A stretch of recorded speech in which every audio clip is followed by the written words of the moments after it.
हम देखते भी हैं आदरणीय नरेंद्र मोदी जी के नेतृत्व वाली सरकार ने पिछले 11 वर्षों में गौ, गंगा और गीता हमारी संस्कृति का संरक्षण और उसको मजबूती से आगे बढ़ाने का काम देश के यशस्वी प्रधानमंत्री आदरणीय नरेंद्र मोदी जी के नेतृत्व में हो रहा है। हम देखते हैं पिछले अगर लंबे समय का कार्यकाल देखें तो हमारी गंगा भी दूषित हो रही थी, परंतु आदरणीय प्रधानमंत्री जी का संकल्प और उन्होंने संकल्प लिया, आज गंगा स्वच्छ है, निर्मल है।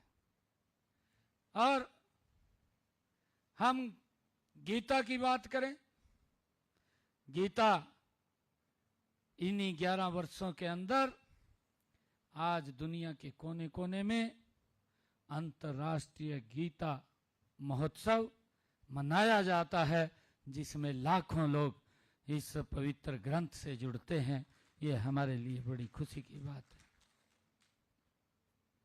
भगवान श्री कृष्ण, जैसा स्वामी जी ने भी अपने प्रवचनों में हमको बताया है कि भगवान श्री कृष्ण गौ से अथाह प्रेम करते थे, इतना प्रेम करते थे। हम सब जानते हैं कि अगर भगवान श्री कृष्ण अपनी मात्र बांसुरी बजाते थे तो हमारी गौ माता अपने आप दूध देना प्रारंभ कर देती थी, इतना स्नेह वो गौ माता से करते थे। और पिछले दिनों आप लोगों ने देखा भी है, क्योंकि गौ माता भारी संख्या में बेसहारा सड़कों के ऊपर नजर आती थी। 2014 से पहले की बात करें और जब से आदरणीय मोदी जी के नेतृत्व में हमारी डबल इंजन की सरकार बनी, हमने आते ही सबसे पहले हरियाणा विधानसभा में गौ संरक्षण बिल उसको पास किया। पास ही नहीं किया, उसको इतना प्रभावशाली बनाया कि अगर गौ माता को कोई नुकसान पहुंचाएगा, उसको मारने का काम करेगा, तो उसके ऊपर धारा 302 वो लग जाएगी, उसके खिलाफ कार्रवाई होगी। ये करड़ा कानून बनाया और गौ माताओं के संरक्षण के लिए सरकार ने अपने द्वार खोले। और मुझे खुशी है कि जब हम देखते हैं 2014 का कार्यकाल, 2014 में हरियाणा प्रदेश में गौशालाओं का जो बजट था वो मात्र 2 करोड़ रुपए का होता था, परंतु आज मुझे खुशी है कि आज मैं यहाँ पर कुरुक्षेत्र जिले की 19 गौशालाओं के लिए 1 करोड़ 80 लाख रुपया चारे के लिए अनुदान दे रहा हूं। और आज ही हरियाणा प्रदेश में गौशालाओं के लिए 88 करोड़ 50 लाख रुपए की राशि वो पूरी गौशालाओं के अंदर जाएगी। मुझे खुशी है आप सबको बताते हुए कि हमने जो हमारी पंजीकृत गौशालाएं हैं उनको पिछले 10 वर्षों में, जब से आदरणीय मोदी जी के नेतृत्व में यह डबल इंजन सरकार बनी है, हमने चारे के लिए गौ माताओं को, ओनली चारे के लिए, अन्य इंफ्रास्ट्रक्चर के लिए अलग पैसा है, सिर्फ चारे के लिए 270 करोड़ रुपया ये गौ माताओं के लिए हमने दिया है। और अगर आज की राशि हम इसमें सम्मिलित कर लें तो आज की राशि सम्मिलित होकर के ये 358 करोड़ 50 लाख रुपए की राशि हमने जारी की है गौ माता के चारे के लिए और उनकी सुरक्षा और संरक्षण के लिए। हमारी सरकार का संकल्प है और उस संकल्प के ऊपर हम गति से आगे बढ़ रहे हैं।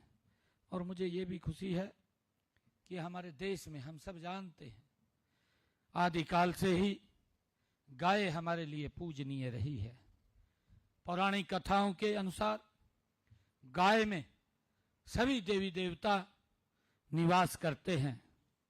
गाय को आध्यात्मिक और दिव्य गुणों की स्वाभिमानी भी कहा जाता है। देवी देवताओं और असुरों के बीच सुंदर मंथन से निकले 14 रत्नों में से एक कामधेनु गाय थी, ये हम सब जानते हैं। गौ सेवा, गौ पालन और गौ रक्षा किसी न किसी रूप में हमारे धर्म ग्रंथों में उल्लेख मिलता है। वेदों में गाय की महिमा का व्यापक रूप से वर्णन मिलता है। हमारे यहाँ गाय को माता का दर्जा दिया गया है। मित्रों, गाय के इसी महत्व को देखते हुए धार्मिक एवं सामाजिक संगठनों द्वारा गौशालाओं की स्थापना पर बल दिया गया है। हमने गौशालाओं के विकास और गौवंश संरक्षण, प्राकृतिक कृषि को प्रोत्साहित करने की दिशा में महत्वपूर्ण कदम हम उठा रहे हैं। अगर हम देखें, जैसा मैंने कहा भी है कि 2014 तक हरियाणा में 215 पंजीकृत गौशालाएं थी, जिनमें केवल 1,75,000 गौवंश था। लेकिन इस समय राज्य में अगर हम ध्यान देखें, इन पिछले 10 वर्षों के अंदर हमारी सरकार ने किस गति से काम किया है। आज हरियाणा प्रदेश के अंदर 686 गौशालाएं पंजीकृत हैं, जिनमें 4 लाख से ज्यादा बेसहारा गौवंश का वहां पर पालन पोषण किया जा रहा है। ये हमारी सरकार का कमिटमेंट है, हम सब जानते हैं। और मैं बताना चाहूंगा कि गौशालाओं में हमने 330 गौशालाओं में सोलर ऊर्जा प्लांट भी हमने लगाए हैं। शेष बची गौशालाओं में भी सोलर पावर प्लांट वो लगाने का कार्य शीघ्र पूरा किया जाएगा। मुझे ये भी बताते हुए खुशी है कि पंचकुला में आयोजित कार्यक्रम में मैंने गौशालाओं के ई रिक्शा देने की घोषणा वहां पर की थी। उसका कार्य गति से चल रहा है और मैं आज बताना चाहूंगा कि गौशालाओं को 800 ई रिक्शा खरीद की प्रक्रिया गति से चल रही है। हमने कहा था कि हम गौशालाओं में 2 रुपए प्रति यूनिट बिजली देंगे। आज गौशालाओं के अंदर 2 रुपए यूनिट बिजली उपलब्ध की जा रही है। हमने ये भी घोषणा की थी कि अगर कोई गौशाला खोलना चाहता है और गौशाला के नाम जमीन लेना वो चाहता है, उसमें गौशाला खोलना चाहता है, उसकी रजिस्ट्री पे 1% शुल्क लिया जाता था, परंतु अब हमने उसको भी 0 कर दिया है। अब कोई भी उसके ऊपर शुल्क नहीं लगता, कोई स्टाम्प ड्यूटी उसके ऊपर नहीं लगती है। भाइयों, गौशालाओं में गौवंश के स्वास्थ्य की जांच के लिए हमने पिछले दिनों ये निर्णय किया कि हमारे पशु चिकित्सकों की सुव्यवस्थित न होने के कारण गौ माताओं को बहुत ही दिक्कतों का सामना करना पड़ता था। हमने इस समस्या का निदान किया है। हमने पिछले 5 वर्षों में, जब पिछले 5 अगस्त 2024 को हमने ये घोषणा की थी कि 3000 से अधिक जो गौवंश वाली गौशालाएं हैं, उनमें सप्ताह में 1 दिन पशु चिकित्सक ड्यूटी करेगा। 3000 से कम गाय वाली गौशालाओं में सप्ताह में 1 दिन वीएलडीए ड्यूटी करेगा। और इसी घोषणा को लागू हमने कर दिया गया है। साथ ही हमने मोबाइल पशु चिकित्सालय की सेवाएं भी गौशालाओं के लिए उपलब्ध कराई जा रही हैं। मुझे ये भी खुशी है आप सबको बताते हुए कि प्रदेश को बेसहारा गौवंश से मुक्त करना हमारी सरकार की प्राथमिकता है।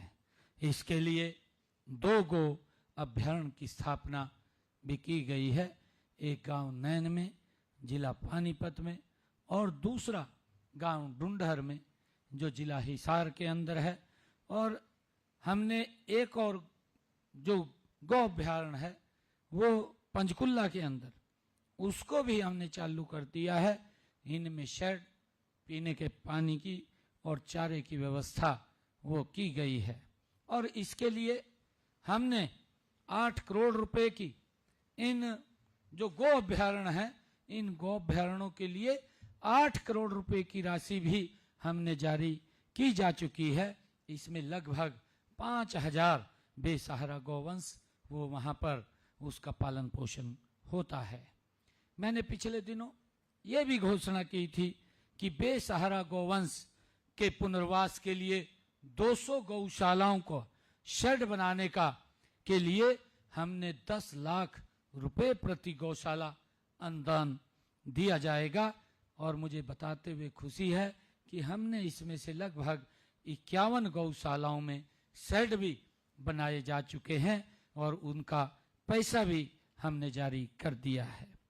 हम सब जानते हैं कि गौ माता पहले जैसा सम्मान दिलाने के लिए हमने देसी नस्ल की जो गायों हैं उनके संरक्षण, उनके संवर्धन के लिए हमारी सरकार कारगर कदम उठा रही है। इस दिशा में कदम उठाते हुए देश के यशस्वी प्रधानमंत्री आदरणीय नरेंद्र मोदी जी ने देसी नस्ल की गायों के संरक्षण और संवर्धन के लिए राष्ट्रीय गोकुल मिशन लागू किया है। देसी नस्ल की हरियाणा साहिवाल, बेलाही गायों के गोपालकों को दूध और उत्पादन की क्षमता के अनुसार हम 5000 से 20,000 रुपए तक का प्रोत्साहन राशि ये दी जा रही है। गौशालाओं में आश्रितों गौवंश की नस्ल सुधार के लिए भी प्रयास निरंतर सरकार द्वारा जारी है। मुझे खुशी है क्योंकि आप सबके बीच में आज जन्माष्टमी का महापर्व है और इस महापर्व के ऊपर हम एकत्र आए हैं। हरियाणा सरकार द्वारा गौशालाओं को आत्मनिर्भर बनाने के लिए व्यापक प्रसार भी प्रयास भी किए जा रहे हैं।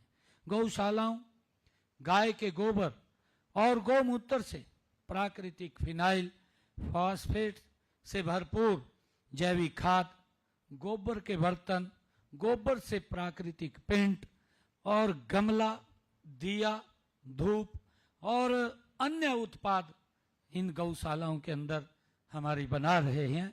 और पंचगव्य उत्पाद के लिए गौशालाओं की मांग अनुसार आवश्यक मशीनरी की खरीद के लिए भी हमारी सरकार मदद कर रही है ताकि हमारी गौशालाएं आत्मनिर्भर बने, वो पैरों पे खड़ी हों, वो किसी की तरफ ना देखें।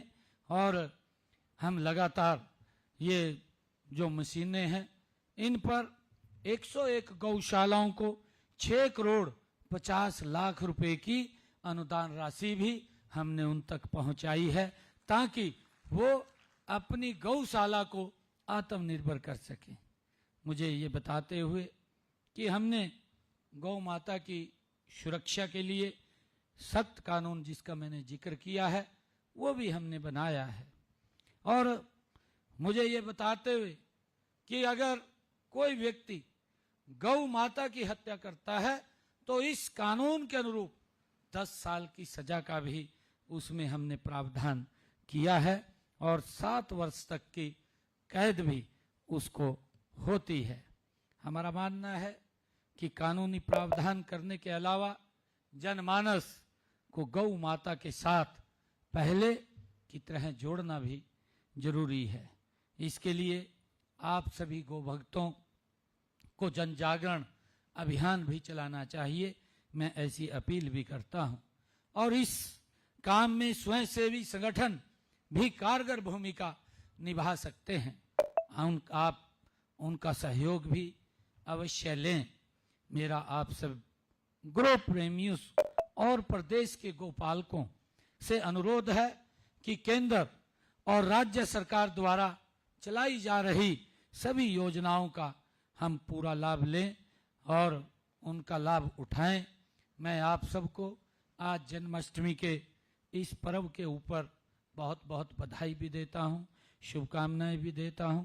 जैसा मैंने कहा है कि गंगा गाय गीता, आज इसका संरक्षण, ये हमारी संस्कृति, हमारे संस्कारों के साथ ये जुड़े हुए सभी के सभी पर्व हैं। हम गोपाष्टमी का, गौ माता का अलग से पर्व भी मनाते हैं और गंगा की हम उसको पूजा करते हैं। और ये तीनों के तीन आज हमारी संस्कृति फल फूल रही है। ये आदरणीय नरेंद्र मोदी जी के नेतृत्व में है। मैं विशेष तौर से परम श्रद्धेय स्वामी ज्ञानानंद जी महाराज जी को मैं विशेष तौर से बधाई देना चाहूँगा, जो गीता को एक सरल भाषा के अंदर पूरी दुनिया के अंदर फैलाने का काम कर रहे हैं। और हम ये भी देखते हैं कि हमारा जो ये भगवान श्री कृष्ण गीता का, ये इस भूमि के ऊपर जहाँ गीता का जन्म हुआ है, इस भूमि के ऊपर जो 48 कोस की परिक्रमा है और जो महाभारत कालीन हमारे तीर्थ स्थल थे, उन सब का भी जीर्णोद्धार आज इस 10 वर्षों के अंदर गति से हो रहा है। मैं आज सभी गौपालकों को, सभी गौशालाओं से आए हुए प्रतिनिधियों को मैं आज बहुत बहुत बधाई और शुभकामनाएं देता हूं। और जन्माष्टमी पर्व की मैं आप सबको पुनः बहुत बहुत बधाई और शुभकामनाएं देता हूं। इन्हीं शब्दों के साथ आप सबका मैं दिल से धन्यवाद करता हूं। जय हिंद, जय भारत, जय गौ माता।